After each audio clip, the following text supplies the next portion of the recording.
मंगलम भगवान वीरो मंगलम गौतम गणि मंगलम कुंद कुंदाद्यो जैन धर्मोस्तु मंगलम सर्वमंगल मांगल्यम सर्वकल्याणकारकम प्रधानम सर्वधर्माणां जैनम जयतु शासनम जैनम जयतु शासनम। वीतरागी देव शास्त्र मृत्यु महोत्सव की भावपरक तैयारी कैसी होती है ज्ञानी जीवों की, वो प्रसंग चल रहा है। ज्ञानी तो हमारे आदर्श हैं, इसलिए हम उनका नाम लेते हैं। वास्तव में हम सब जो एकत्रित हुए हैं एक पराई कथा सुनने के लिए नहीं, वरन हमारी उमंग भी यह है कि हम भी ज्ञानियों की पंक्ति में शामिल हों। हमारे लिए भी ऐसे ही समाधि की प्राप्ति हो, ऐसे ही अंतरंग और बहिरंग दशा हमारी भी हो, ऐसी भावना से ये चर्चा चल रही है।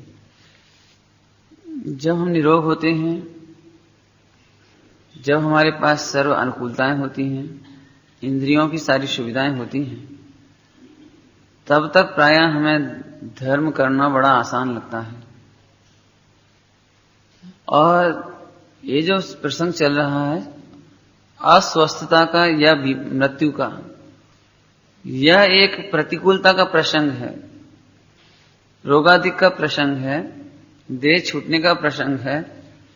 एक ऐसा अवसर आता है रोगादि के काल में जब 5 इंद्रियों के यथेष्ट भोग नहीं हो पाते हैं, और तब एक द्वंद्व खड़ा होता है अंतर में, जिसे हम भावों की विकार की दशा कहते हैं।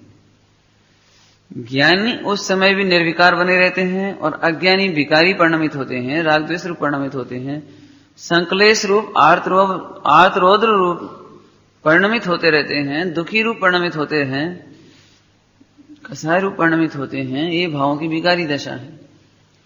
हम ये देखना चाहते हैं कि आखिर एक जैसी बाहिरिंग दशा होने पर भी, एक जैसे उदय होने पर भी ज्ञानियों को इतनी शांति कैसे होती है, वे इतने आनंद में कैसे रहते हैं, उन्हें वीतरागता कैसे रहती है।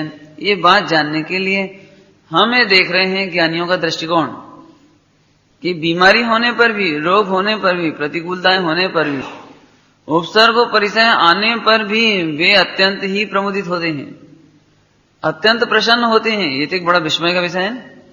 सारा जगत जहां पर कायर हो जाते हैं, वहीं ज्ञानी अत्यंत ही प्रसन्न होते हैं। तो कोई ना कोई कला होगी उनके पास, उनके भावों की निर्मलता का कोई ना कोई उपाय उनके पास होगा।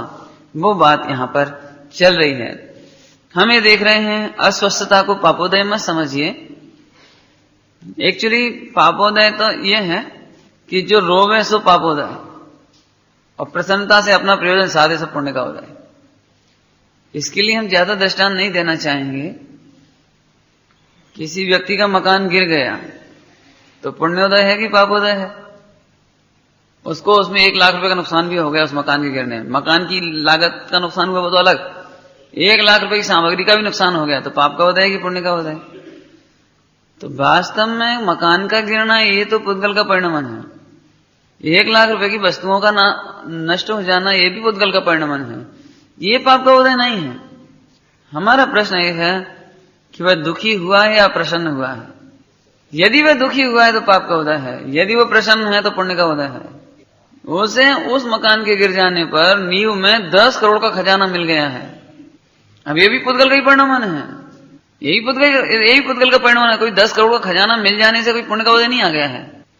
अभी वह व्यक्ति बड़ा प्रसन्न है, चलो अच्छा रहा, मकान गिर गया, 10 करोड़ का खजाना मिल गया, उसे बड़ी प्रसन्नता है।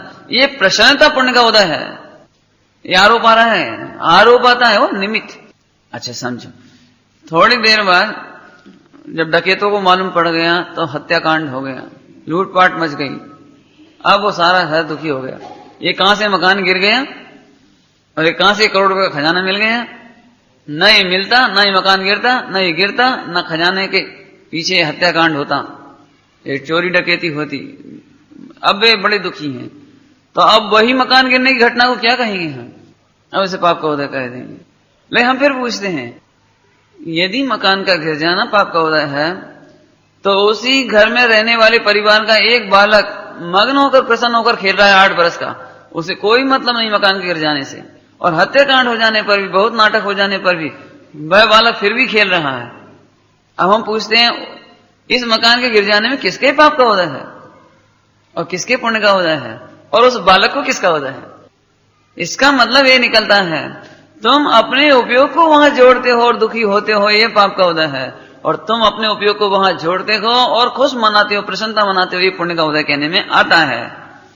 और जो अपना उपयोग वहां नहीं जोड़ते हैं, उन्हें पाप पुण्य का उदय कहने में नहीं आता। ये दृष्टांत हुआ, घर में गोद का बालक है, वह प्रसन्न है, मग्न है, उसे कोई मतलब नहीं, तो कहां है पाप पुण्य का उदय? दृष्टांत है। ऐसे ही जो ज्ञानी अपने उपयोग को अपने में लगाते हैं, पुण्य के उदय और पाप के उदय में देखते ही नहीं है, लक्ष्य ही नहीं करते हैं। अरे ज्ञानी जन तो ये कहते हैं, पाप का उदय आता जरूर है, लेकिन पाप का उदय पाप के उदय में आता है, मेरी सत्ता में तो पाप का उदय आता ही नहीं है। जहां मेरी सत्ता है वहां पाप का उदय आता नहीं, और जहां पाप का उदय है वहां मेरी सत्ता नहीं है। मेरे को तकलीफ किस बात की है? मेरे में तो सदा ज्ञान का उदय है, मेरे में तो सदा ज्ञान का उदय है। जहां ज्ञान का उदय है वहां कर्म का उदय नहीं होता है, जहां कर्म का उदय होता है वहां ज्ञान का उदय होता ही नहीं है। वो तो तकलीफ है, क्या करें? दृष्टांत तो खोटा ही है। पिक्चर हॉल होते ना, टॉकीज, तो टॉकीज का मालिक है, उसके यहाँ रोज पिक्चरें चलती हैं, लोग आते हैं 3 घंटे देखते हैं, और वे कोई आंसू बहाता हुआ निकलता है, और कोई दुखी होता हुआ निकलता है, और कोई प्रसन्न होकर निकलता है, आज तो बहुत आनंद आया। दूसरा ये कहता है, अरे आज तो बहुत रोए हम, बहुत बुरी घटना थी, बिल्कुल इसमें अच्छी दृश्य नहीं थे, इसमें बड़ी पीड़ाएं थी इसमें तो। लेकिन जो जिसका वो टॉकीज है, जिसका वो पर्दा है, जिसके यहाँ मशीन चल रही थी, जिसके यहाँ चित्र दिखाए गए थे, जिसके यहाँ, उसे क्या था? उसे इससे कोई मतलब नहीं था कि कितने रोकर गए और कितने हंसकर गए। चित्र उसके ही पर्दे पर दिखाए जा रहे थे, चित्र उसके ही हाल में दिखाए जा रहे थे। रोने वाले रो रहे थे, हंसने वाले हंस रहे थे, जो रो रहे थे और हंस रहे थे निकल गए। लेकिन जिस पर्दे पर वे दृश्य देखे गए थे, उसके मालिक को कुछ नहीं हुआ, उसे बिल्कुल हर्ष विषाद नहीं है कि मेरे पर्दे पर क्या क्या दिखाया गया, उसे कुछ भी मतलब नहीं है।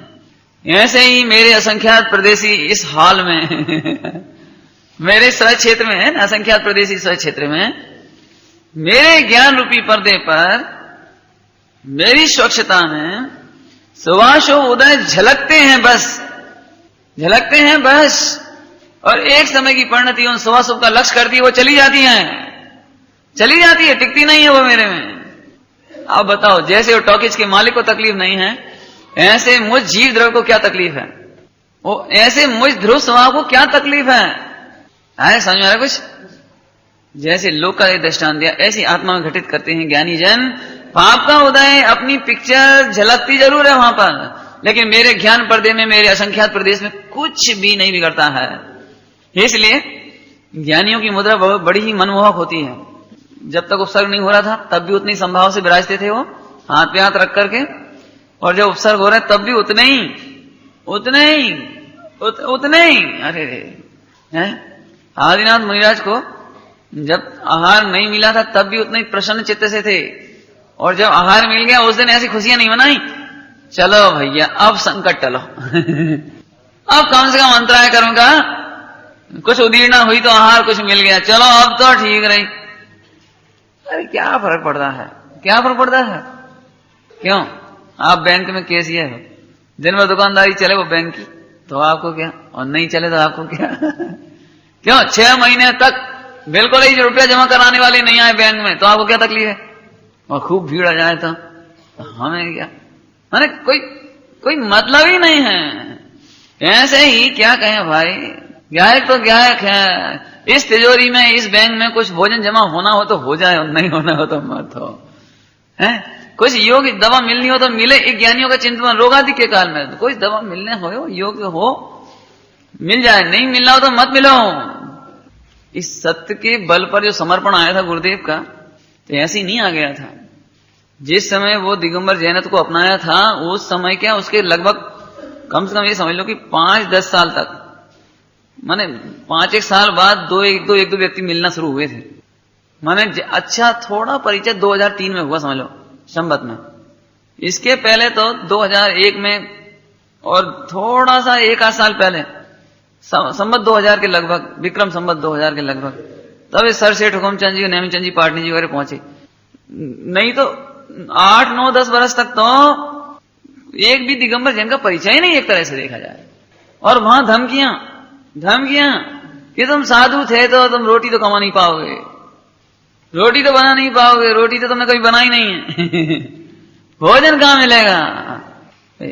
दामोदर सेठ थे, दामोदर सेठ, उस समय उनकी 10 लाख रुपया प्रति वर्ष की आय थी उस जमाने में। नहीं 70-80 साल पहले की बात, 80 साल 90 साल पहले की बात। 10 लाख रुपए, बहुत बड़ा सेठ। ऐसे धमकी दी सोनगढ़ में आकर के, स्टार ऑफ इंडिया में धमकी दी, भोजन कहां करोगे, आगे तुम्हें लौट नहीं पड़ेगा। ऐसे दामोदर सेठ रोटियों के खातिर ये भाव, ये सत्य छोड़ा नहीं जा सकता। क्या गजब, रोटियों के खातिर ये कोई सत्य छोड़ा नहीं जा सकता। किसने दी होगी ये ताकत? यदि इस देह को रोटी मिलनी होगी, यदि इस देह की आयु होगी जितनी भी होगी, तो आयु प्रमाण ये रोटियों से टेकेगा तो इसकी रोटियां भी कहीं होंगी। क्या ताकत तो देखो, अंतर्बल। अभी कल्पना करो, अपन एक अकेले खड़े हों और एक भी परिचित अपना नहीं, एक भी, केवल हम अकेले खड़े हों।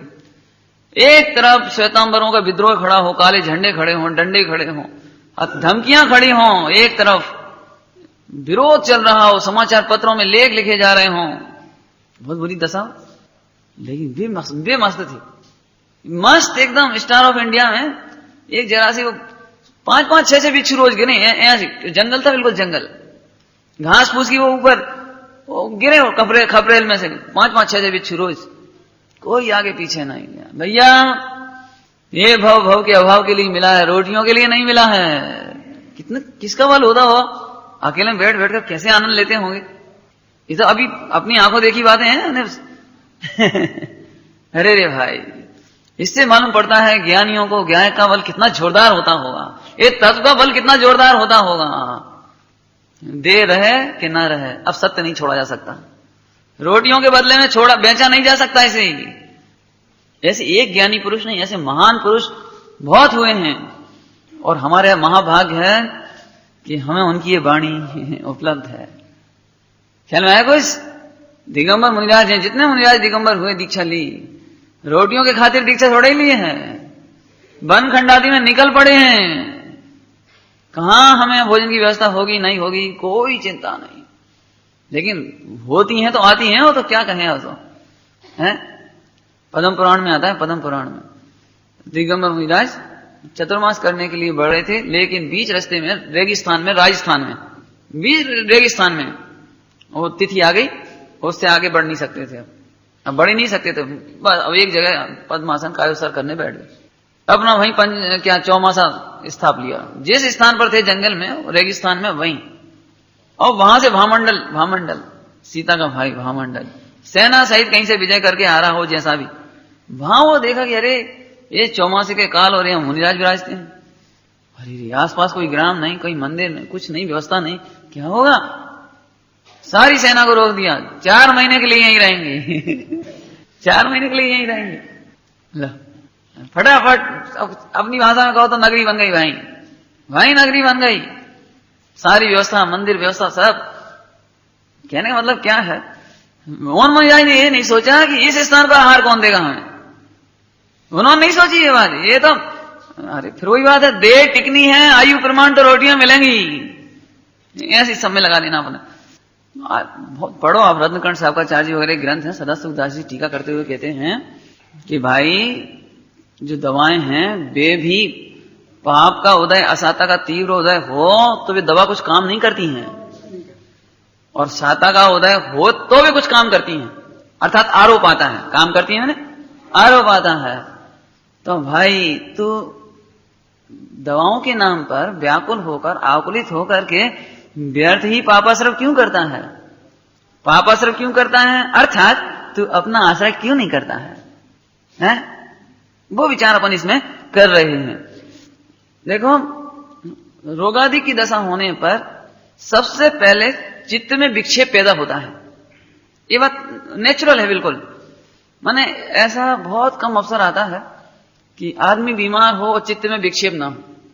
विक्षेप माने मन नहीं लगना, पढ़ने का ही मन नहीं करता है, सुनने का मन नहीं करे, बातें करने का मन नहीं करे, और ज्यादा कहें तो शुभाचरण करने का मन ना करे, माने एकदम अच्छी वृत्ति नहीं रहती है। तो अब ये भी एक नेचुरल है। देखो भाई, जैसे किसी व्यक्ति से अपने 100 रुपए का कर्जा वापस लेना होने, उधार वापस वसूलना हो 100 रुपए का, और वो व्यक्ति अपने ही सामने दूसरे से ये कहे कि जरा 100 रुपए कर्जा देना, इनका वापस चुका दूं मैं, और 1 महीने बाद आप ले लेना मेरे से। तो क्या समझ गए अपन कि आज की तारीख में इनके पास 100 रुपए की भी पोजीशन नहीं है, ये नहीं। तो भविष्य में लाखों रुपए की उधार तो बांटेंगे उसे अपन? नहीं बांटेंगे। जब आज जो 100 रुपए की भी आर्थिक स्थिति ना हो तो लाख रुपए को उधार देंगे कि नहीं देंगे उसे अपन? समझ गए दर्शन? ऐसे ही जिसको छोटे से रोग में, छोटी सी असाता के उदय में ही पंच परमेश्वरी में भक्ति आदि में मन ना लगे, पूजा में मन ना लगे, स्वाध्याय में मन ना लगे, वेद विज्ञान में मन ना लगे, और एकदम आकुलित होकर के डॉक्टर और दवाइयां और भागो और मर गए, हाय और किल पे, समझ गए सारी बात है? तो हम समझ गए इतना छोटा सा कर्जा के काल में तुम इतने व्याकुल हो सकते हो, तो समाधि मरण के काल में क्या होगा? लगवा हो जाएगा समाधि मरण के काल में तो क्या होगा? अंतिम समय में ब्रेन हेमरेज की तो कहो ही क्या, हार्ट अटैक की तो कहो ही क्या। तुम्हें थोड़ा भी यदि कुछ हो गया उस समय तो तुम्हारी बेचैनी कितनी होगी। इससे मालूम पड़ा कि तुम्हारा स्वाध्याय अभी तक नील रहा, तुम्हारा आत्मा का आश्रय नील रहा। नील समझते कुछ नहीं।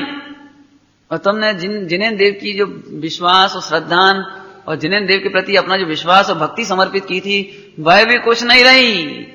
क्योंकि यदि उनका विश्वास होता तो तुम्हारे परिणाम इतने नहीं डिगने चाहिए थे, इतने नहीं डिगने चाहिए। लोक का दृष्टांत है, जैसे डॉक्टर मिल जावे तो हम एकदम शांत हो जाते हैं, चित्त एकदम शांत हो जाता है। बोला तो ये तुम्हें पंच परमेश्वर का यदि विश्वास होता तो तुम्हारा चित्त शांत हो जाना चाहिए था। तो ये नेचुरल दशा बनती है। तो वो मैं पढ़ के सुनाता हूं। छोटी सी अस्वस्थता में बीमारी के कारण मिलते ही गहलता आ जाती है, स्वरूप की असावधानी हो जाती है, देवसास गुरु के प्रति अप्रीति हो जाती है। अब ये तो क्या कहें आपको, ये तो स्वस्थ दशा में तक हो जाती है। माने बीमारी की तो जाने दो, अभी जरा भी घर में काम वाम आ जाए, जरा विवाह शादी का प्रसंग बन जाए, जरा बच्चे बीमार हो जाएं या पत्नी कछु कोई पूछे क्यों भैया आज पूजा, अब भैया देखो घर में बीमार है सब, हम क्या करें, बस ठीक है, बस इसका क्या मतलब निकला? माने समझना थोड़ा। ये बताओ आपके घर में मेहमान आ जाएं तो फिर आप उन्हें पानी थोड़ी पिलाते हो उस दिन, कि वैसे तो हम सब 364 दिन पानी पिलाते लेंगे, आज हम नहीं पिलाएंगे। बोले क्यों? पत्नी बीमार है, मैं तो उसके पास बैठूंगा, या बच्चा बीमार है तो उसके संग रहूंगा मैं। क्या करते हो आप? क्या करते हो? प्रैक्टिकल क्या करते हो? अरे रे, पंच परमेष्ठियों के प्रति ये असावधानी कैसे हो रही है हमारे से? इस स्वरूप की चिंतन निर्णय के प्रति असावधानी कैसे हो रही है? देखा जाए तो सबसे पहले छूटने वाले प्रसंग है देवसास गुरु। जरा भी प्रसंग भर बन जाए, जरा भी। और आजकल तो बीमारी भी ना हो, लेकिन मान के चलो आज टेलीविजन पर सुबह सुबह न्यूज में कुछ आने वाला है, कुछ का मतलब ये है कि कुछ घटना घट रही हो, अपन सुनना है, हवाई जहाज का अपहरण हो गया, अब देखना है टीवी में क्या आ रहा है, देखो देखो क्या आ रहा है, कोई मरना जीना, न्यूज, तुम्हारी राजनीति, चुनाव। तो अपन उस दिन तो मंदिर का प्रसंग, अब चलो चले जाएंगे, आज हम नहीं जाएंगे तो कछु भगवान को हम लोग नहीं जाए हैं, तो और कोई कर लेगा, अपन नहीं करेंगे तो। माने ये बहुत ही गंदे विचार हैं, समझ लेना बस। ये कोई शोभनीय विचार नहीं है, हैं? कल्पना तो करो आपकी बहू आज टेलीविजन पर अच्छा कार्यक्रम आने वाला है, इसलिए रोटी बनाने का काम छोड़ के सुबह से टीवी बैठ गई हो, तो कैसा लगेगा आपको? अरे अब 3 से 64 दिन तो खिलाती है, एक ही दिन तो देख रहे हैं? अब आज गम खाओ क्या? तो कैसा लगेगा आपको? है वो थोड़ा पानी पीने के लिए ना पूछ पाए, आपके लिए आओ भगत ना कर पाए, कैसा लगता है आपको? हम ये नहीं कहते पंच परमेष्ठी बीतरागी है वे, तो ये बात तो पक्की है, वे तुमसे राग द्वेष नहीं करेंगे, ये बात तो सच्ची है। लेकिन 3 लोग के सर्वोत्कृष्ट का अनादर करने का फल तुम ही बताओ। जो बहू या जो बेटे ऐसे हों जो तुम्हारा अनादर कर देते हों, जरा सा अपना प्रसंग पाते ही, चाहे वो बीमार हो, कुछ बात हो, कोई तकलीफ हो, कि खुशियां भी हो, कोई प्रसंग पड़े हो सबसे पहले आपका अनादर होता हो, सबसे पहले नंबर आपका ही नंबर कटता है, समझ लो। भोजन में, पानी में कोई बात हो तो आपको कैसा लगेगा? मरते समय दोगे नहीं वसीयत उसे? नहीं दोगे नहीं? अरे साहब जरा कोई बात, जरा बहाना मिलना चाहिए, सबसे पहला मेरा ही नंबर कटता है घर में से, तो वो ससुर जी क्या करेंगे बताओ? समझ गया दृष्टांत? तीन लोग के सर्वोत्कृष्ट नाथ, हमें मुक्ति के दातार, हमें रत्नत्रय के दातार, हमारे सर्वस्व, अरे रे क्या कहें आपको। और सबसे पहले यदि कोई बात आती है, चाहे वो खेल कूद की हो, चाहे तुम्हारी राजनीति की हो, चाहे व्यापार की हो, चाहे हानि की हो, चाहे बीमारी की हो, सबसे पहले देवशास्त्र गुरु उनकी सट आवश्यक में नंबर 1 पहले कटते हैं सबसे पहले, जबकि होना उल्टा चाहिए। सबसे पहले इनका आश्रय होना चाहिए, है? प्रातः काल का शुभारंभ ही पंच परमेष्टि से होना चाहिए, नहीं होना चाहिए। अच्छा अब आप बताओ, तो पंच परमेष्टि तो बीतरागी हैं, लेकिन तुमने तीन लोग के सर्वोत्कृष्ट का अनादर किया है, उसका फल ये होगा कि तुम कर करके हारोगे, लेकिन तुम्हें आदर नहीं मिलेगा। क्या कह रहे हैं? कर करके हारोगे और यश नहीं मिलेगा। लोग बहुत कहते हैं, पंडित जी आप बताओ हमने अपने बेटों में पढ़ावे में क्या कमी रखी? हमने पंडित जी उधार ले लेके जब मोड़ा है पढ़ाओ, जो डॉक्टर बनाओ जाए। आज देखो, आज हमारी कछु 2 पैसा की कीमत नहीं रही। बहुए हमने 25 तोला सोना चढ़ाओ, तो पंडित जी क्या बताएं। हाँ कैसे अरमान थे, कैसे थे, बताओ बोलो। अनादर क्यों मिल रहा है तुम्हें? अनादर एक कर करके हारे और अनादर मिला। क्यों? कि तुमने भी तो सर्वोत्कृष्ट का अनादर किया है। बताओ, तुमने तो कुछ गलती नहीं की अपने पुत्रों के साथ, इन्होंने तुम्हारे साथ क्या गलती की है? देवशास्त्र गुरु ने तुम्हारे साथ कौन सा अपकार किया है? तुम्हें 4 गति से बचाते हैं, मोक्ष में पहुंचाते हैं, अनंत सुखमय अपने नजदीक बिठाते हैं। क्या कह रहे हैं? अपने नजदीक बिठाते हैं। क्या उपकार किया था उन्होंने? लेकिन सच बताओ, हमारे हृदय में उनके प्रति कितना उपकार है, माने कितनी महिमा है उनके प्रति, हम कितने उपकृत हैं उनके प्रति। नहीं सोच ना थोड़ा, ये असल में ये तो प्रैक्टिकल बात तो प्रैक्टिकल से समझ में आएगी। आखिर हमारा मन इतना उपेक्षा क्यों कर बैठता है? जरा कच्ची बात है, अब आज तो पूजा रहे, मन नहीं लग रहा, जबरदस्ती पूजा करने से कच्ची फायदा नहीं है। सुनो सुनो, घर में बहू बीमार हो और फिर भी लेकिन वो नई ताकत होने पर भी आपको समय पर भोजन पानी करा देते, आपकी काम कर दी, तो आप क्या कहोगे? आप खुश हो जाओ, अरे भागे में बहू हो तो ऐसी। अरे क्या बताएं, इतने संकट में भी, इतने तकलीफ में भी, अरे बन नहीं रहा था उस बेचारी से। अरे भैया हमें तो बहू के प्रति बड़ी सिंपैथी है, सहानुभूति है। आप अच्छा मानते हो लोग में? जब लोग में आप उसे अच्छा मानते हो तो परीक्षा की घड़ी तो यही है। अरे 3 लोग में पैसा छूट सकता है, शरीर छूट सकता है, क्या कह रहे हैं? धन छूट सकता है, रिश्तेदारी छूट सकती है, संपत्ति छूट सकती है, शरीर छूट सकता है, लेकिन पंच परमेष्टियों के प्रति श्रद्धा, भक्ति, समर्पण, ये 3 काल में नहीं छूट सकते हैं। इसका नाम ज्ञानी श्रावक। क्या कह रहे हैं? इसका नाम ज्ञानी श्रावक। नहीं आई समझ में? श्रावकों के एक अतिथि संविभाग नाम का व्रत है, शिक्षा व्रत, अतिथि संविभाग। किसका नाम है अतिथि संविभाग? सही बात बताएं, अब मैं ज्यादा कुछ नहीं कहना चाहता हूं, परंतु उसके पुण्य का फल आपको तो कम ही मिलता होगा, क्योंकि अतिथि संविभाग तो इसका नाम है। इसका नाम नहीं है कि हमारे घर में भरपूर है और हमने अतिथि संविभाग। नए लोग होंगे तो समझ नहीं पा रहे होंगे अतिथि संविभाग माने क्या। हमारे घर में कोई अतिथि आ जावे, पधार जावे, उत्कृष्ट में कहो तो मुनिराज पधार जावे और सम विभाग कर ले, अर्थात हम अपने आहार में से सम विभाग कर ले। उनके लिए एक्स्ट्रा बना लीजिए, नहीं, एक्स्ट्रा बनाया तो कोई पुण्य नहीं मिलता, किंचित मात्र पुण्य नहीं मिलता। लिखा है वो 46 दोष आहार के, नहीं 46 दोष विनाश कुल, तो उसमें आती बात, यदि कोई को ऐसा लगे कि आज मुनिराज पधार गए हैं तो 1 मुट्ठी दाल और डाल दो, 1 मुट्ठी चावल और डाल दो, 1 मुट्ठी आटा और ले लो थोड़ा सा भी। इतना विकल्प यदि आता है और ऐसा करता है तो उसको अतिथि संविभाग नाम का शिक्षा व्रत नहीं हुआ, शिक्षा नहीं मिली उसे, ये कहना है शिक्षा ही नहीं मिली उसको। इसमें बहुत अच्छा रहस्य है वो, इसलिए मैंने इसको प्रसंग में लिया है। क्या रहस्य है इसमें भैया? इसका मतलब है कि आज यदि 1 कटोरी और आटा नहीं होता तो आप चौका नहीं लगाते, यदि 1 मुट्ठी दाल नहीं होती तो अब आप चौका नहीं लगाते, मुनिराज को आहार दान नहीं देते। इसका मतलब ये निकला, इसका मतलब आपकी श्रद्धा, भक्ति और समर्पण जब तक पुण्य का उदय है, जब तक सामग्री है, जब तक सामर्थ्य है, संपत्ति है, तब तक है। तो फिर कहां हुआ? फिर वो कहां हुआ? मान चलो आज नहीं हमारे घर में, फिर क्या करोगे? सुनो अब कथा सुनाते हैं आपको छोटी सी, लंबी नहीं करूंगा, धन्य कुमार चरित पढ़ा, धन्य कुमार चरित। इतनी कंगाली कि दूध का मुख नहीं देखा, समझ लो। कहां तो सेठ थे, कहां सेठ थे, लेकिन पाप का उदय आ गया। पुत्र का जन्म हुआ, पिताजी का, उस पुत्र के पिता का मरण अर्थात पति का मरण हो गया। सब धन जाता रहा, मजदूरी खेतों में जैसे तैसे करने लगा बालक धन्य कुमार। वो पत्नी भी किसी सेठ के यहाँ बर्तन वगैरह सब भोजन वगैरह बनाने का काम करने लगी। और बालक रोने लगा, माँ ये जो सेठ के पुत्र खीर खाते हैं तो हमें खाना है। तो सेठ के पुत्रों ने पिटाई कर दी, बड़ा आया खीर खाने वाला, वो बेचारा रोने लगा। अब माँ तो आंचल में दबा लिए, बेटा रो मत, क्या करें, उसको भी रोना आ गया माँ को। हाय हाय, एक दिन हम सेठ थे, आज क्या स्थिति हो गई।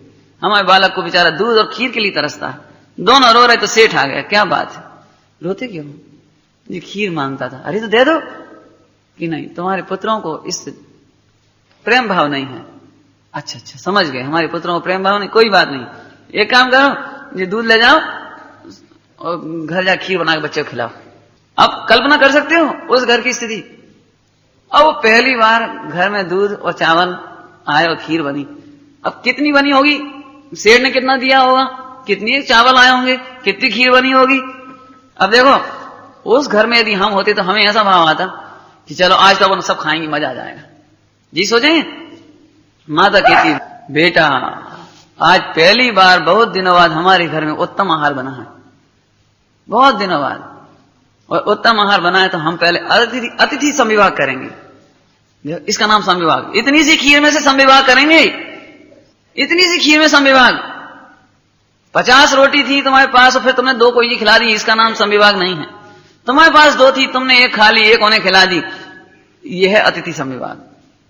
हमें ये लगता है हमारे पास इतना सामान है ही कहां भैया, हम कहां कर सके कि नहीं। यदि 2 मुट्ठी आटा है तो 1 मुट्ठी आटे की रोटी सामने वाले को आहार दान देने में चली जाए, इसका नाम अतिथि संविभाग। क्या कहने हैं वो बालक और माता ने कितना उत्कृष्ट परिणाम रहा होगा। बालक को ये नहीं लगा इतनी सी तो खीर बनी है और भाई अपन दे देंगे तो फिर बची कि नहीं बची, हमें मिली कि नहीं मिली, ये परिणाम नहीं हुआ उसे। ये अतिथि संविभाग अलग से नहीं डाली, उसमें बनाई नहीं अलग से उन्होंने। ओह, माता ने कहा बेटा आज उत्तम आहार बना है, हम पहले उत्तम पात्र को आहार ध्यान देंगे फिर खाएंगे। बालक और माता कितने अच्छे रहे होंगे, आप कल्पना तो करो उस जगह। माता पानी भरने चली गई, बाकी सारा प्रसंग आपको मालूम है। महाराज का आहार दान भी उनके घर में हो गया और खीर कम नहीं हुई, कम नहीं हुई, कम नहीं हुई। पूरे राजा समेत सबका आहार हो गया, उस नगर का सेना का आहार हो गया, और फिर भी खीर बच गई। तो पढ़ी होगी ना धन्य कुमार चरित। इसको कहते हैं अतिथि संविभाग। माने उद्देश्य से काम नहीं हुआ, सहज काम हुआ। ऐसे ही ना तो महाराजों को लक्ष्य करना पड़ता कि ये रोग आदि हो रहे हैं, दवा चाहिए, लेकिन स्वयमेव सब कुछ होता है, और नहीं भी हो तो उन्हें उसकी अपेक्षा नहीं होती। ऐसे श्रावकों की बात है। श्रावक भी क्या कह रहे थे, अनिच्छक, इस देह को चलना है तो व्यवस्थाएं मिलेंगी नहीं, तो ये रोगादिक भी दूर होने हैं तो स्वयं होंगे। दवाओं का निमित्त क्या करेगा। बात तो कहां से चल रही थी, हम सबसे पहले देव शास्त्र गुरु छोड़ते हैं, हम सबसे पहले सट आवश्यक छोड़ देते हैं। जरा बेचैनी हुई, जरा कुछ हुआ तो छोड़ देते हैं, ध्यान रखना। इस दृष्टांत से देख लेना। धन्य कुमार चरित से घर में गरीबी ही थी तो भी मुनिराजों के प्रति अतिथि संविभाग, इस सट आवश्यक करने की कर्तव्य की याद आई। ये नहीं हमारे घर में आज सर्व अनुकूलता है तो हम ये काम करें, पूजा करें, आज हमारी सर्व अनुकूलता हो तो हम स्वाध्याय करें, ये नहीं। ठीक है, अर्थात एक बहुत अच्छी बात है, सुनो। अनंत काल की वेदना का अंत करना है, अनंत काल का सुख पाना है, ऐसा काम समय मिले इतनी लापरवाही का नहीं है जी। ये जो सटावश्यक की बात चल रही ना, देव पूजा, गुरु उपास्य, स्वाध्याय, संयम, तपः, है सटावश्यक, ये समय मिले इतनी लापरवाही की नहीं है काम, समय निकाल कर करने लायक है। दृष्टांत देते हैं, क्यों ये कैंसर हो जाए तो क्या करना। अब क्या करें पंडित जी, समय मिले तनक तो हम बंबई जाएं इलाज कराएं, ठीक है नहीं, क्या करेंगे, कैंसर हो जाए तो क्या करेंगे पंडित जी, अभी तो सीजन चल रहा है और मोड़ी को ब्याह हो जाए, फिर जरा फुर्सत हो जाए फिर हम जाएंगे। क्यों, क्या करेंगे? सही बताओ आप, आपको ये मालूम पड़ जाए तो क्या करोगे आप? जैसे इस शरीर का जीवन जीवन दिखाई देता है, ऐसे ज्ञानियों को आत्मा का जीवन जीवन दिखाई देता है? इसकी कोई गारंटी नहीं है, कैंसर की दवाई ले लेंगे तो ठीक ही हो जाएगा, लेकिन हमारे पास है इसकी गारंटी है। इसकी माने कैंसर की नहीं, इस बात की गारंटी है कि यदि आत्मा का आश्रय लेकर एक बार मोक्ष गए तो फिर ये शरीर ही नहीं मिलेगा। गारंटेड है चीज। डॉक्टरों के पास तो एक इलाज की भी गारंटी नहीं है, कदाचित एक हो जाएगा तो अन्य की तो गारंटी नहीं है। वो कोई डॉक्टर ये नहीं कहेगा कि अब तो मैं कोई रोग नहीं होगा, ऐसा तो कोई नहीं कहेगा, लेकिन यहां तो गारंटेड बात है। अब हम फिर पूछते हैं, समय मिले तो सट आवश्यक करने लायक है, स्वाध्याय करने लायक है, क्या पूजा करने लायक है, कि समय निकाल कर करने लायक है? अब आपको समझ लेना, ज्यादा क्या कहें। अरे भाई, थोड़े रोग आ गए, हम चल विचलित हो गए, घबरा गए, पामर हो गए, दुखी हो गए, मरे, अरे रे चाहे तो तुम दवाई दे दो, अरे लोग भी कह देते हैं, क्या घर वाले भी कह देते हैं, देखो बाद में प्रायश्चित कर लियो, बाद में प्रायश्चित कर लियो, अबे तो ले लियो। ये बात दिमाग में से निकाल देना। नियम तोड़ने का कोई विधान जैन शासन में नहीं है कि साहब बाद में अपन प्रायश्चित कर लेंगे। ये इतना गलत तर्क है, इस गलत तर्क को समझाने के लिए दृष्टांत ले लो। ये दवाइयां होती हैं, दवाइयां, इन पर एक्सपायरी डेट लिखी रहती है। एक्सपायरी डेट समझते हो? बच्चे भी समझते हैं आजकल तो, एक्सपायरी डेट मैंने उनकी समय निकल जाता है, फिर नहीं खाते ना उसको। समझ लो कि घर में बरनाल रखी थी, बरनाल समझते हैं? हाथ जल जाए तो जल जाए ना हाथ, तो दवाई लगा लेते हैं, बरनाल एक दवाई का नाम समझ लो बस है। अब सुनो, और अचानक उस पर देखी, जी तो आज आखिरी दिन है, जाकर बरनाल का तो आज आखिरी दिन है, 10 रुपया की ट्यूब बेकार चली जाएगी, क्या करें फिर अपन? क्या करें? लाओ भैया गैस जलाओ खाए। अरे फिर बरनाल बेकार नहीं चली जाएगी? सुना, ये बात सही है कि जलने पर बरनाल लगाना चाहिए, लेकिन बरनाल के लिए तो कोई नहीं जलाता है, ठीक है? ये बात सही है। किसी प्रकार की शिथिलता हो जाए तो प्रायश्चित करना चाहिए, लेकिन प्रायश्चित करने के लिए तो शिथिलता नहीं करना चाहिए। समझ गए दृष्टांत? कोई प्रायश्चित करने के लिए तो गलतियां नहीं करना चाहिए, अनाचरण नहीं करना चाहिए, दुराचरण नहीं करने चाहिए। लेकिन आजकल बड़े धीरे से, तुमने शास्त्र नहीं पढ़ी, जैसे कोई माताजी हो, पिताजी हो, कोई बुजुर्ग हो, सो हाँ बड़े बड़े त्यागी व्रती तक तो कर ली, तुम भी कर ली, तो देखिए नहीं भैया हम नहीं करें, चाहे को करें हम नहीं। हाँ तुमने शास्त्र नहीं पढ़े, शास्त्र में प्रायश्चित को विधान काहे के लाजे है? जय के लाजे। मैंने ये बिल्कुल ऐसी बात हो गई कि साहब वो बरनाल बेकार न चलिया इसलिए गैस में हाथ रखो, ऐसा नहीं, बिल्कुल नहीं समझना है ऐसे। शिथिलता के भय से नियम नहीं तोड़े जाने चाहिए। शिथिलता के भय जरूर होना चाहिए, लेकिन सावधानी के लिए, भेद विज्ञान के लिए, दृढ़ता के लिए और अधिक सावधानी के लिए, ना कि शिथिलता के भय से तो फिर रहने दो भैया जी, ये नहीं है? लोगों को ऐसे दृष्टांत मिल जाते हैं, एक बार रात के पानी पी ले, लेकिन रात के पीवे के पानी की आकुलता मत करो। सेठ का दृष्टांत सामायिक कर रहे थे और पानी का विकल्प रहा तो क्यों, तो फिर अपने को रात्रि में पानी पी लेना चाहिए ना, रात्रि का पानी नहीं त्यागना चाहिए अपने को। मेंढक बनना है क्या तुम्हें? ये उल्टा दृष्टांत है, ऐसा नहीं है।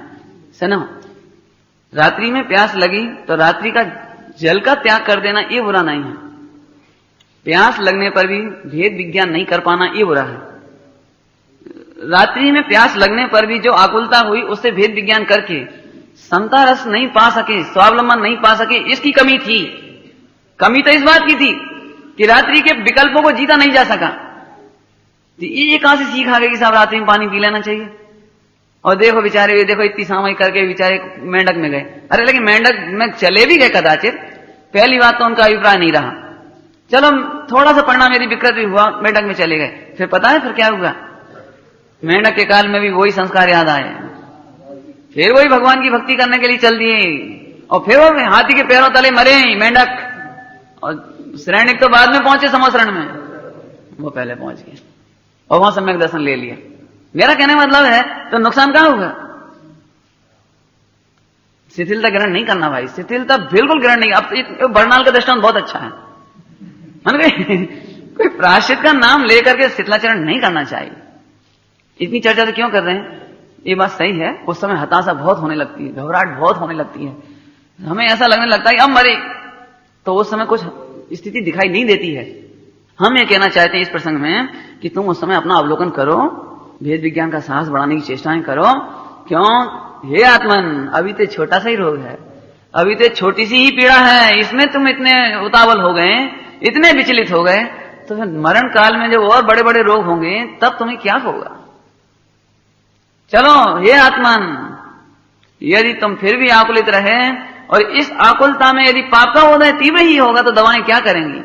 अवक्ष भक्षण की दवाइयां भी क्या करेंगी? अवक्ष। एक ही उपाय है, समता रखो।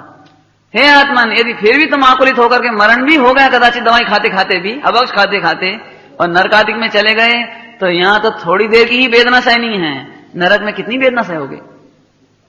विचार करो। देखो, विचार की ताकत तो आपको बढ़ानी पड़ेगी। एक बात मैं कहना चाहता हूं, कदाचित आप में से बहुत सारे लोग ऐसे होंगे कि बीमारी के काल में स्वाध्याय सुनते हैं, लेकिन मैं उसमें थोड़ा सुधार कहना चाहता हूं। सुन करके थोड़ी देर का टाइम पास किया जा सकता है, सुन करके थोड़ी देर के लिए मन बहलाया जा सकता है, चलो आज हमारी स्वाध्याय पूरी हो गई। हम ये चाहते हैं कि उस विकट परिस्थिति से आप जीत पा रहे हैं कि नहीं, निपट पा रहे हैं कि नहीं पा रहे हैं। माने जो परिस्थिति आ गई है रोग आदि की, और जो आपके परिणाम चलित हो रहे हैं, उन पर आपकी विजय हो रही है कि नहीं हो रही है। हम ये चाहते हैं, माने हम कोरी पढ़ाई नहीं चाहते, कोरा पाठ सुनना नहीं चाहते, हम कोई पूजा नहीं चाहते। हम ये चाहते हैं कि जो रोग आदि हुए और जो आप में विक्षेप हो रहा है, उस विक्षेप पर आपकी विजय हुई कि नहीं हुई। बहुत सरल दृष्टांत दूं, जैसे वकालत की पुस्तकें हैं, ऐसे हमारे ये ग्रंथ हैं। जैसे वहां वकील है, ऐसे हमारे विद्वान प्रवचनकार है। ठीक है?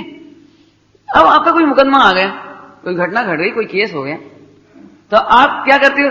वकील साहब जरा किताब वांच दियो, ऐसा करते हैं? ये नहीं करते। हम ये कहते हैं, हमारा ये मुकदमा है, तुम ये देखो कि तुम्हारी कानून की पुस्तकों में हमारे लिए क्या उपाय है। ठीक है? समझ गए ना? ऐसे हमारे शास्त्र हैं। पंडित जी, आज तो हमें ऐसी आकुलता हो रही कि खाए पिए बिना सुख नहीं है, चाहे कुछ हो, हमें तो खाने पीने में आनंद आ रहा है। पंडित जी, जो किताब में देख के जब बताओ कि इससे बचने का क्या उपाय है। जी आप पूछो ना, दलील पूछो इसमें से।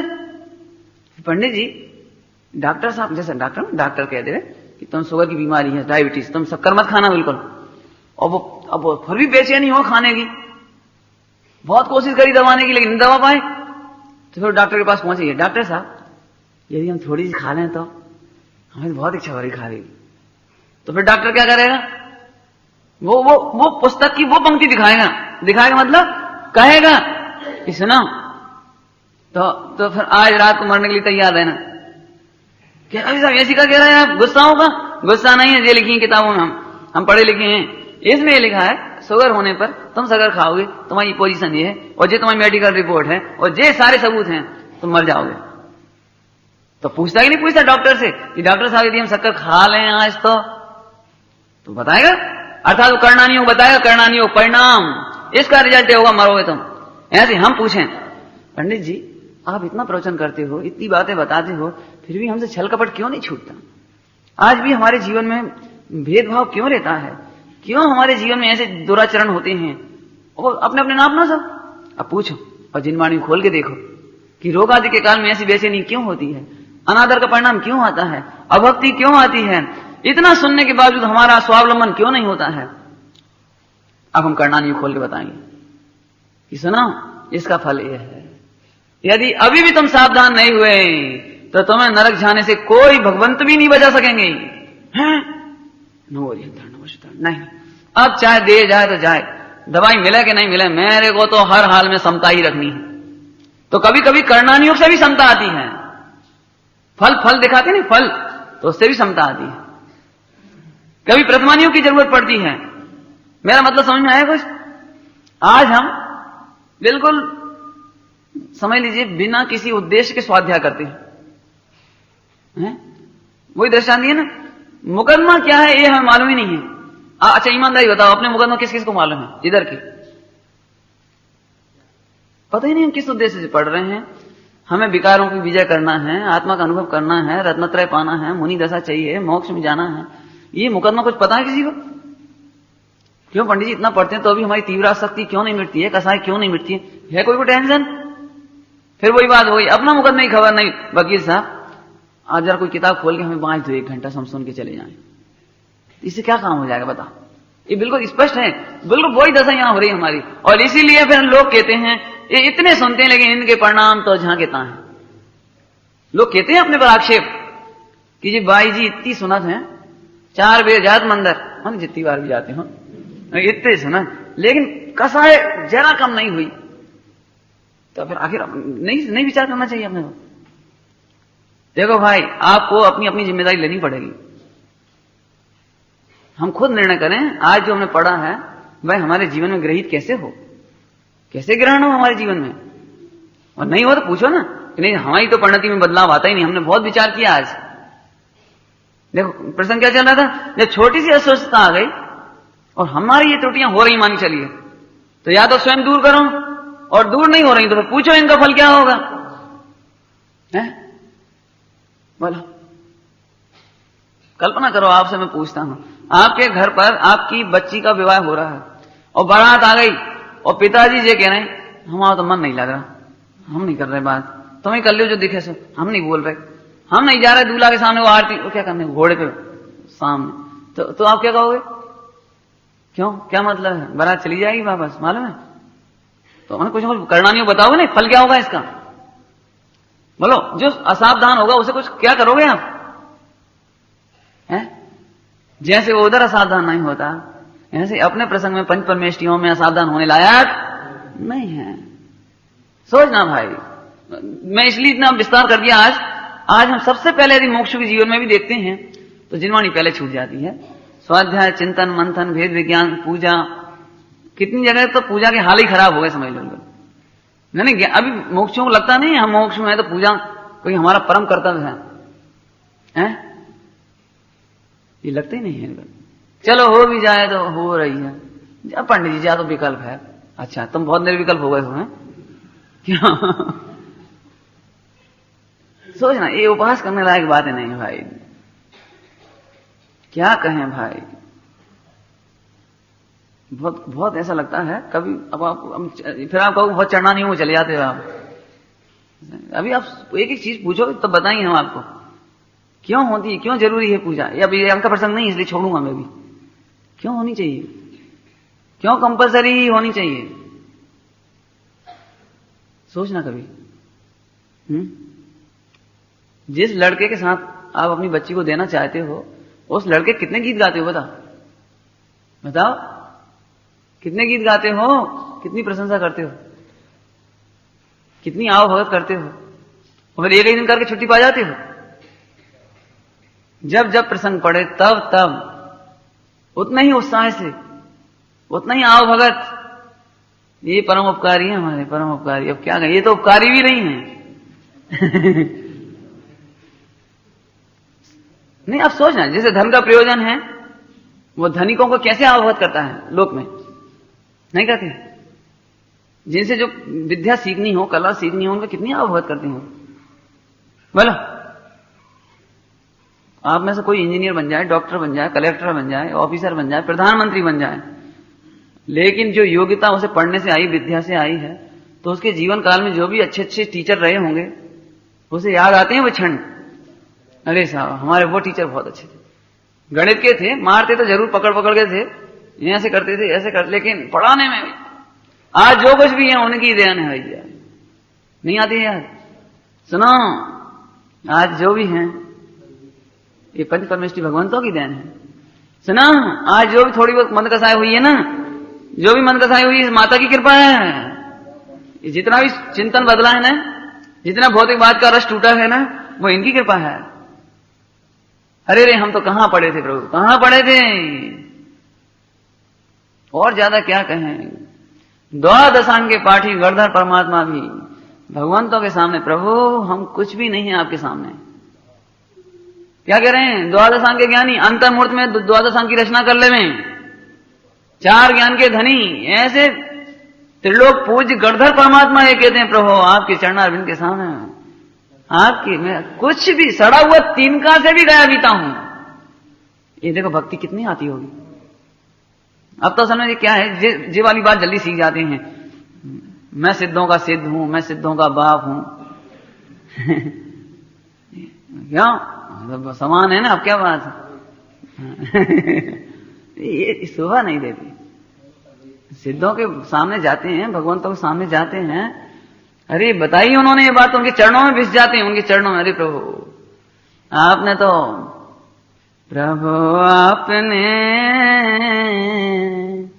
एक गायक बताया, तिहूं लोक में नाथ अनुपम जताया, फिरा ढूंढता सुख विषयों के माही, मिली किंतु उनमें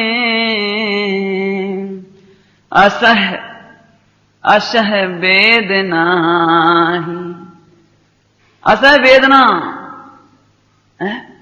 महाभाग्य से आप से देव पाए, महाभाग्य से। किसी भक्तियां जयमाला पढ़ो तो पूजा है, खटकती है अस्थिरता जन्य, प्रभो दोष भारी,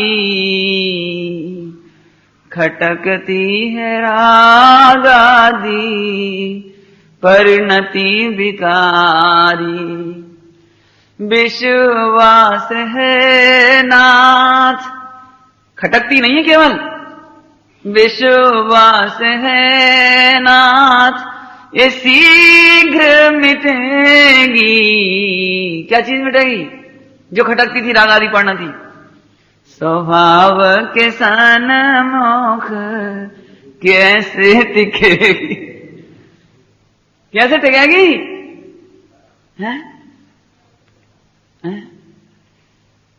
स्वयं ही प्रभु महाहर्ष छाया, महानंद मैंने स्वयं में ही पाया, हुआ हर्ष क्या है? स्वयं ही प्रभु दिखे आज मुझको, महाहर्ष मानो मिला मोक्ष ही। इतनी भक्ति आती होगी। 1 करोड़पति के पास एक भिखारी गया, तो करोड़पति को दया आई, अरे रे तुम भीख मत मांगो, आज तुम ही करोड़पति, लो जे करोड़ रुपया, जे महल, जे रहे सब। फिर वो क्या करेगा? इस करोड़पति सेठ, मैं और तू बराबर नहीं। क्या करेगा वो? एकदम हक्का वक्का आंखें फाड़ के चरणों में गिर पड़ा। अरे ये तो, अरे अब तो जीवन भर हम आपको भूल नहीं सकते। ये हमारे भगवान का उपकार है, जिन्होंने आपको भगवान बताया है, भगवान बनने की कला दी है, पापों को जीतने की कला दी है, दुखों को अभाव करने की कला। इनके कितने गीत गाए और तुमने 5 मिनट में ही। अरे पंडित जी ये कहा फर्क पड़ा, जेवी पुद्गल की शर्म नहीं आती तुमको?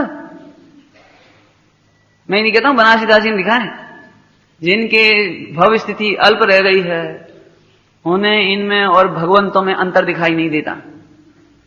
क्या लिखा है? प्रतिमाओं में और साक्षात जिनेंद्रिय में अंतर उन्हें दिखाई नहीं देता जिनके भव की स्थिति अल्प रह गई है। सोचना है ये बहुत। कभी कभी तो ऐसा लगता है ये प्रकरण छूट गया, आज के हिसाब से देखा तो ये प्रकरण छूट गया, लेकिन दशा बाकी में खराब दिखाई देती है। सुना, ये बात तो सही है कि जिस तरह परिणाम निर्मल हो वो करने लायक है, इसमें कोई दो राय नहीं है। लेकिन आचार्यों ने महाकरुणा करके, वे जानते थे कि तुम्हारी दशा ऐसी नहीं है कि परिणाम निर्मल हो जाएं। केवल पढ़ लेने का नाम निर्मलता नहीं है, केवल विचार कर लेने का नाम निर्मलता नहीं है। तब वे जानते थे तो सट आवश्यक बताएं कि नाना प्रकार से अवलंबन लेकर स्वावलंबन लेना। क्या कह रहे हैं? बहुयुक्तियों से अब तो कर राग को विनष्ट, बहुयुक्तियों से, बहुयुक्तियों से अब तो कर राग को विनष्ट, भूतार्थ यज्ञ द्वारा मैं भी प्रभु बनूंगा, मैं पाप तो तजाए अब पुण्य भी तजूंगा, भूतार्थ यज्ञ द्वारा मैं भी प्रभु बनूंगा। देख लेना भाई, आपका जीवन बहुत, इसमें तो बढ़नी चाहिए ये चीज आपकी पूजा में। और देखो, क्रियाकांड बढ़ाने की बात नहीं कर रहे हैं हम, कोरे क्रियाकांड की बात नहीं चल रही है, एक क्रियाकांड का प्राण चल रहा है। हम ये नहीं कह रहे क्रिया भी होगी, लेकिन क्रिया का ये प्राण है, बढ़नी चाहिए बात। माता को तो पहले दिन बालक का जन्म हुआ तो भी उसके प्रति बहुत ममत्व बढ़ा, और जब 20 साल का हो, 25 साल का हो गया और 50 साल का हो गया तो भी। शंकर दयाल शर्मा थे ना, शंकर दयाल शर्मा अभी राष्ट्रपति थे पहले, तो उनकी माँ भोपाल में अभी जीवित है, वो तो गुजर गए, शंकर दयाल शर्मा। तो वो जब जावे तो मेरे बेटे को बेसन के लड्डू पसंद है तो लड्डू बना के भोपाल से वहां ले जाए। हाँ जी, क्या बात है। उनकी माँ इतनी बूढ़ी और जे अलग इतनी, शंकर दयाल जी चले ही गए, माता जी अभी हैं उनकी। कहने का मतलब क्या निकला? उस माँ की ममता को तो पूछो, राष्ट्रपति होगा तो हो गया होगा, ममता उमड़ती है वो तो है। अरे तुम ज्ञानी हो गए होगे और पंचम स्थान वर्ती हो गए होगे और 2 का 7 चौकड़ी का भाव हो गया होगा, तुम्हें तो बीत रहा कि देश शास्त्र के प्रति और भक्ति उमड़नी चाहिए, गहराई बढ़नी चाहिए। समझना भाई, सभी लोग समझना, ये स्वच्छंदता ग्रहण करने की कोई बात नहीं है इसमें। सुबह की बात भी हम ही कहते हैं और अभी की बात भी हम ही कह रहे हैं। गुरुदेव श्री से पढ़ लो आप, श्रावक धर्म प्रकाश। गुरुदेव श्री ने श्रावक धर्म प्रकाश का क्या प्रवचन किया है। लोगों ने तो लगता है कि उन्हें आचरण की बात नहीं करते। पढ़ के देखो श्रावक धर्म प्रकाश गुरुदेव क्या कहते थे। अरे भाई 7 बजे शाम को पानी आ कैसे गए हम जेनी के सामने, इतने नाराज हुए गुरुदेव। पानी आ कैसे गए? सब गलती से नौकर ले आया। तो बोले गलती से नौकर कैसे ले आया?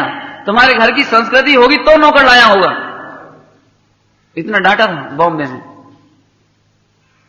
बापू तमें सामणवा लायक नहीं तुम सुनने लायक नहीं हो, ऐसा कहते थे। अरे क्या कहे भाई हम सोचते थे आज ये प्रकरण पूरा कर देंगे और हो नहीं पाता, हम बहुत बैठ जाते हैं। लेकिन भाई कमी दिखती है तो तकलीफ भी होती है थोड़ी सी।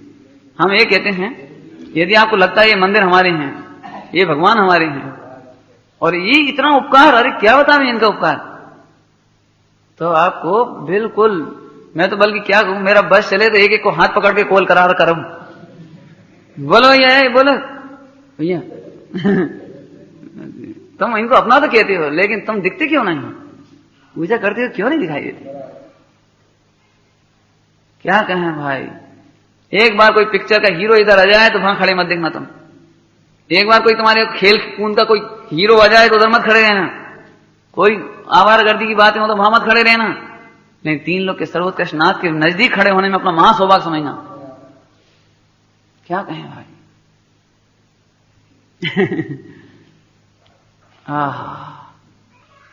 क्या क्या बताएं। अब मैं भक्ति की बात बताता हूं, थोड़ी सी गुरुदेव की बात बताता हूं। गुरुदेव की प्रसंग तो अब कल पूरा करेंगे इसको।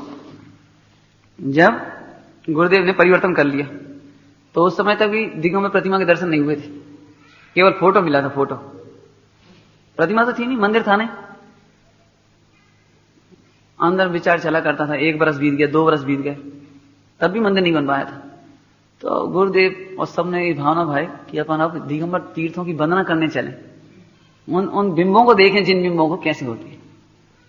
तो गिरनार जी की परिक्रमा की यात्रा की सब लोगों ने, जो 5-7 लोग थे उस समय, सबने वंदना यात्रा की। अब वहां ऐसी भावना हुई कि अपन भी एक छोटा सा मंदिर क्यों ना बना लें।